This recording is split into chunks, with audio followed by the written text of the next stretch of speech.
Et salut toi et bienvenue dans ce podcast Bouffe-moi ce bouquin où on parle culture, littérature et tout ce qui s'en rapproche de près ou de loin. N'oublie pas de t'abonner pour découvrir un nouvel épisode toutes les semaines et si tu veux me soutenir, ça se passe sur la page Tipeee ou Utip. Aujourd'hui on va parler d'un film considéré comme culte et qui à la base était un livre, j'ai nommé Fight Club. Et oui, pour ceux qui ne le sauraient pas, Fight Club c'est avant tout un bijou que l'on doit à Chuck Palahniuk. Alors autant faire mon coming out direct, Fight Club ça a été mon premier roman de cet auteur alien et j'ai adoré. J'ai tenté entre temps de lire Ping Me, ça m'a bien refroidi. J'ai tenu 2 pages pour être honnête. Donc si tu as lu Chucky et que tu as un de ces bouquins à me conseiller, n'hésite pas. Donc tu l'auras compris, je ne suis pas incollable sur les œuvres de Chucky, loin de là. Je me suis arrêtée au plus connu. Tiens, d'ailleurs, est-ce qu'il ne serait pas temps de te parler du roman ? Bon, pour ceux du fond de la classe qui ne connaissent pas ce chef-d'œuvre, je vais vous faire un topo rapide. Un mec, parce qu'il n'a pas de nom, jeune cadre dans une entreprise et mythomane qui se fait passer pour cancéreux à ses heures perdues, rentre un jour d'un voyage d'affaires pour se rendre compte que son appartement a explosé durant son absence. Là, il prend le seum et décide de faire une coloc avec un taré qu'il a rencontré quelques heures avant seulement dans l'avion. Et pour bien être sûr de se foutre dans la merde, cette coloc, ils la font chez le fameux type Tyler, parce que oui, lui, il a un nom, et c'est-à-dire en fait qu'ils font cette coloc dans un squat qui, les jours de pluie, fuit plus que les seins d'une femme enceinte quand elle entend un gosse pleurer. Là, ils se disent, plus on est de fous, plus on rit, viens, on crée un fight club et une PME de fabrication de savon. Bon, je saute quelques passages, mais de fil en aiguille, leur club de combat et la savonnerie se croisent et ils fusionnent les 2 activités en une seule et ça donne un groupe terroriste qui fait des explosifs. À quelques vaches près, je pense que mon résumé est assez fidèle. Ce roman, il sort en 1996, c'est-à-dire lorsque j'avais 1 an. Oui, tout le monde s'en fout, mais je voulais te donner un ordre d'idée pour que tu ne dises pas « Putain, mais c'est vachement vieux !» parce que non, ce n'est pas vieux. Dans ce livre, Chucky, il parle en fait de plein de sujets et il tape assez fort. On est sur une dénonciation de la mondialisation, de la société de consommation, etc. etc. Mais à la base, Chucky, il l'a pas vraiment écrit en se disant vas-y, je vais de ouf balancer sur la société et dire qu'on est des moutons aliénés par Starbucks. Et oui, j'ai choisi Starbucks exprès, tu comprendras plus tard. En fait, l'origine même du livre est ultra personnelle. Je te plante le décor.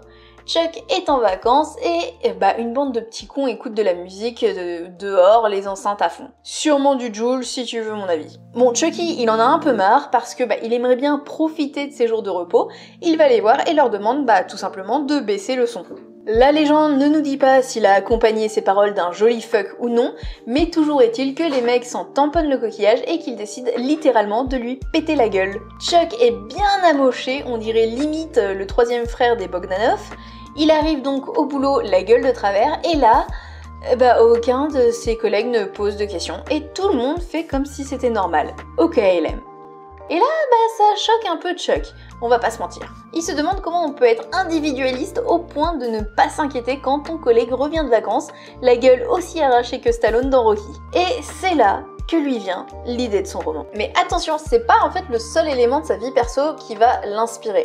Tu vois Marla, la meuf paumée qui gravite autour du héros et de Tyler. Son prénom, elle le doit à une gamine qui battait la sœur de Chuck à l'école. Voilà. Alors là, je vais essayer de pas te spoiler l'histoire, mais ça va être tendu. Bon, tu vois la relation entre Tyler et le narrateur. Le lien qui les unit et que tu découvres à la fin. Sache que ça, Chucky l'a décidé alors qu'il avait déjà pondu les 2/3 du bouquin. C'était pas du tout prévu.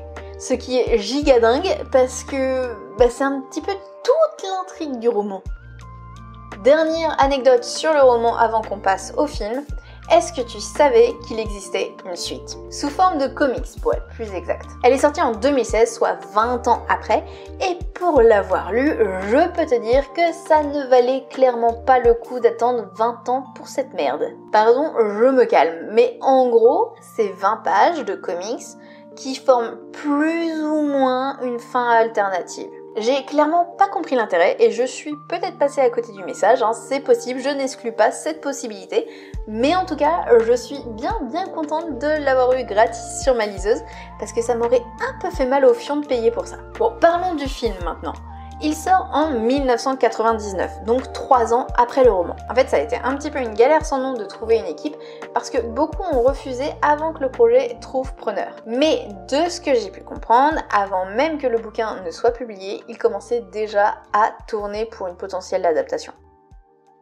Au final, on peut dire que ceux qui ont refusé ont eu du pif et en même temps ont raté une occasion. Comme souvent, les Américains ont pas de goût et le film est un échec commercial dans son pays. Par contre, il cartonne à l'international. Il va falloir en fait attendre sa sortie en DVD pour qu'il rencontre enfin le succès. Il est considéré comme un des films les plus controversés des années 90 parce que les critiques, c'est un peu qui tout double. C'est génial ou c'est de la merde. Mais est-ce que ce détail, c'est pas justement le signe du génie? Comment ça, je suis pas objective? Alors ce film, il joue énormément avec le spectateur. Déjà, t'as beaucoup d'images subliminales tout au long du film et plus précisément à 3 minutes 57, 6 minutes 04, 7 minutes 15 et 12 minutes 06. Tu t'amuseras à faire pause pour voir ça. Perso, j'ai eu l'info en fait après avoir visionné le film, donc j'ai pas pu vérifier ni découvrir les images en question. Ce que je sais par contre, sans l'avoir vérifié encore une fois, c'est qu'il y a un gros plan de chibre à la fin du film aussi. Voilà. Et en parlant d'images, apparemment dans toutes les scènes du film, il y aurait au moins un gobelet Starbucks. Donc à ta prochaine soirée film, je te propose un petit jeu, boire cul sec à chaque gobelet repéré. Normalement, plus on avancera dans le film, plus ça va être galère. Ou plus tu vas commencer à voir double et du coup boire double, c'est une possibilité aussi. Parlons maintenant des acteurs. Parce que si tu trouves que le film est complètement barré, dis-toi que c'est pas mieux dans le crâne des acteurs.